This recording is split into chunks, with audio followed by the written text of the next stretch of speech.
12.3 비상계엄의 이른바 이자로 알려진 노상원 전 정보사령관의 기이한 행적에 대한 이야기가 끊이지 않고 있다. 법조계에선 NLL 북한 공격 유도 등이 담겨 논란이 된 노씨 수첩 내용에 의구심이 든다는 지적이 나온다. 검찰은 이 수첩의 신빙성에 대해 원전부터 재검토할 방침을 세운 것으로 25일 알려졌다. 노씨는 소령 시절인 1990년대 중반부터 자기를 수암 선생이라고 불렀다고 한다. 1995년 그와 함께 육군 1사단에서 근무했던 군 소식통은 당시 노씨는 1사단 이하 대대 작전과장이었는데 대대 지휘 통제실에 베니어판으로 가벽을 세워 방을 만들고서는 수암 선생실이라는 문패를 걸어도 말이 나왔다고 한다. 노씨는 이 3평 정도 되는 밀실에서 뭔가 공부를 하는 듯 했다고 한다. 하지만 당시 대대장은 노씨 행동을 별달리 제지하지는 않았다고 한다. 노상원은 육사 수석 입학생이라고 매우 자부심을 갖고 다른 학군 출신인 대대장들이나 선배를 무시했다는 전언이다.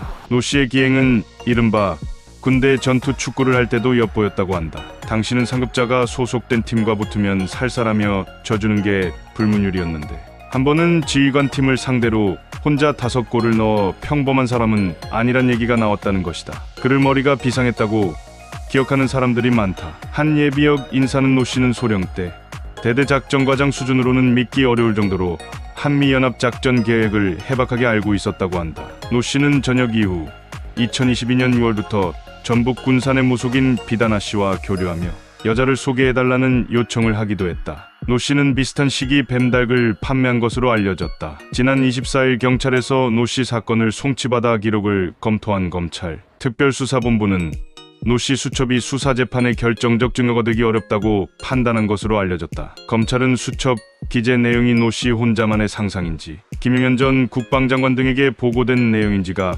불명확하다고 보고 있다. 계엄 당시 군이 북한 공격 유도나 정치인 사살을 계획했다는 정황은 아직 나오지 않았다. 계엄 당시 군 병력이 국회 봉쇄를 시도하기는 했지만 노씨가 처음 아이디어를 냈는지도 입증되지 않았다. 계엄사령부 합동수사본부 별동대로 알려진 수사이단은 인사명령까지 작성됐지만 실제 구성되지 않았다. 경찰은 노씨 등에게서 수첩 내용을 뒷받침하는 진술을 확보하지 못했다고 한다. 지난 박근혜 대통령 탄핵 때는 안종범 수첩이 스모킹건 같은 결정적 증거가 되었지만 노씨의 경우 스모킹건이 되기는 어렵다고 한다. 그의 수첩은 작성 시기나 배경이 모두 불명확하고 수첩 기재 내용이 주요 피의자들과 어떤 관련성이 있는지도 제대로 파악되지 않았다는 게 검찰 판단이다. 민주당 측은 노씨가 정치인을 체포한 후 백령도로 보내는 과정에서 북한의 공격을 받게 해서 사실상 사살한다는 백령도 작전 의혹을 제기한다. 하지만 수사팀은 노씨 수첩에 관련 내용이 없다는 입장인 것으로 알려졌다.